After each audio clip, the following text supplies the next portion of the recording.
The previous night had been scary, and Melissa felt sore everywhere. She walked outside, hailed a taxi, and went straight to a popular private hospital in New York. After waiting for 10 minutes, she was called into the examination room by Dr. Steele, who was a man in his 50s with glasses and a wart on the side of his nose. "Miss Kennedy, your condition's quite serious, and you should have come here straight away," Dr. Steele said, frowning at her.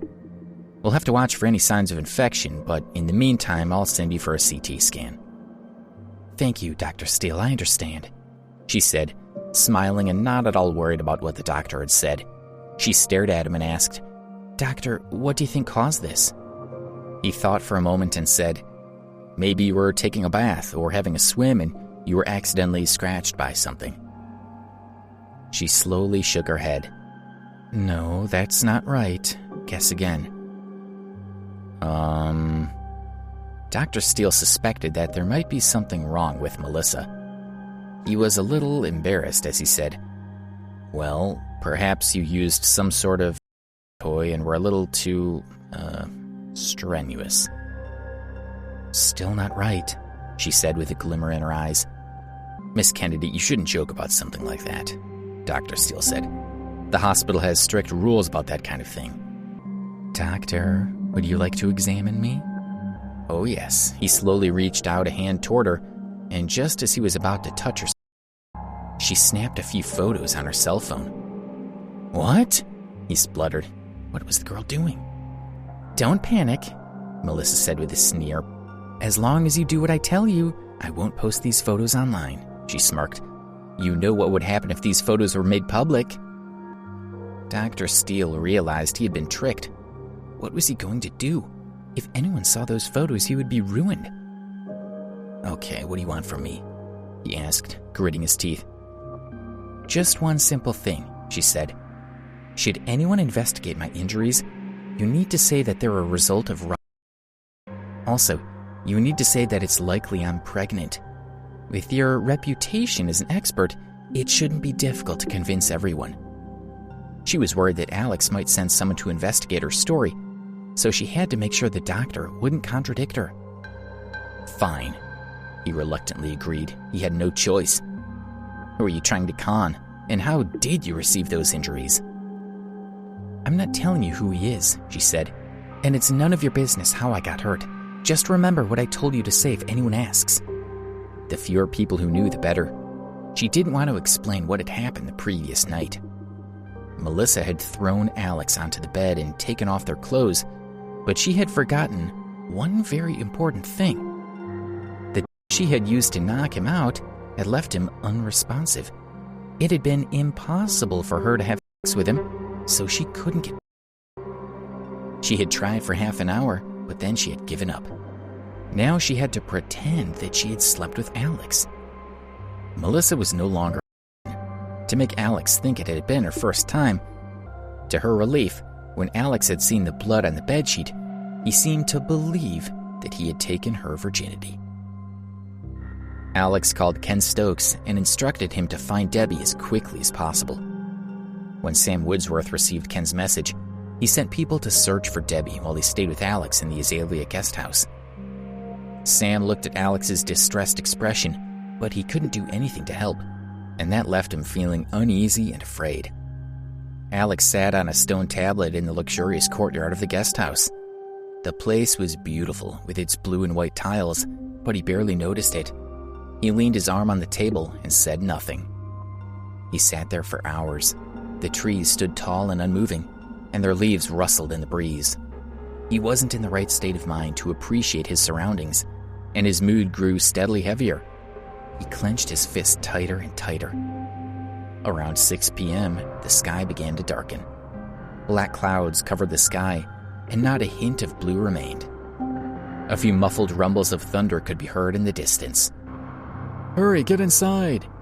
Several voices urged from outside the courtyard, followed by many hurried footsteps. Alex raised his head and saw Ken approaching with a few young men who were dragging a slightly familiar-looking man along with them. "What happened? Do you have news about Debbie?" Alex asked anxiously as he stood up. "We haven't found Miss Stonehill yet," Ken said, lowering his head. "But I've sent someone out to look for her, so we should find her soon." Useless, Alex exclaimed, snapping under the pressure. He cursed angrily at Ken. Why are you here? Go away! Get out and keep searching until you find her. All of you, get out of here. Yes, sir, Ken answered. But Mr. Ambrose, I think you should speak to this man. His name is Lou, and he was the one who picked up Miss Stonehill at the airport. I didn't have time to interrogate him before I brought him here. Alex's gaze quickly turned to Lou with such hatred in his eyes that everyone trembled in fear. You! Alex recognized him. This was the man who had been about to molest Kelly at the gate of Preston University the day before. Things weren't looking good. He grabbed Lou's neck. Speak, he ordered. Where did you take Debbie? Sir, you're mistaken, Lou whined. It wasn't me. I don't know what you're talking about. He was scared to death, and there were so many angry people there. How could he possibly remember what Melissa wanted him to say? You're lying, Ken slapped him. If you don't tell me the truth right now, I promise I will make you regret being born, and then I'll start on your family.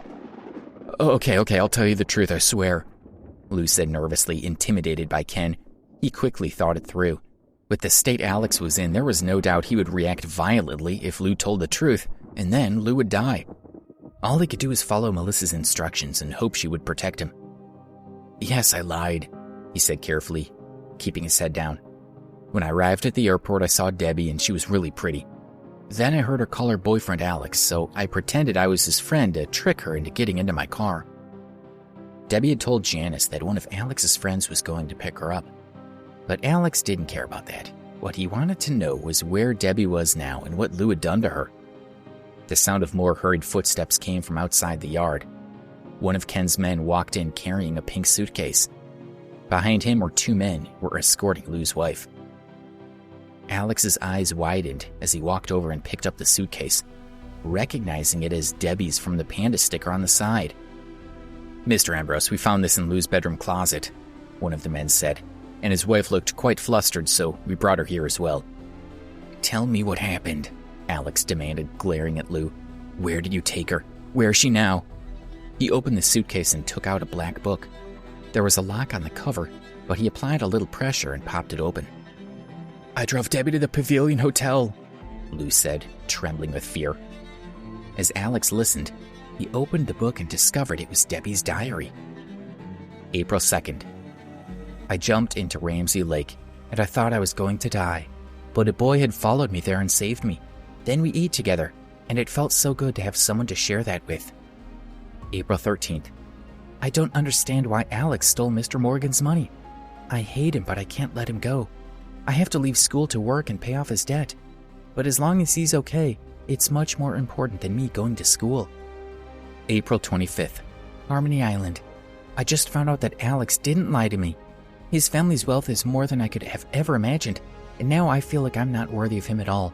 I must try my best to be independent and not be a burden to him. Everything that had happened was recorded in the diary.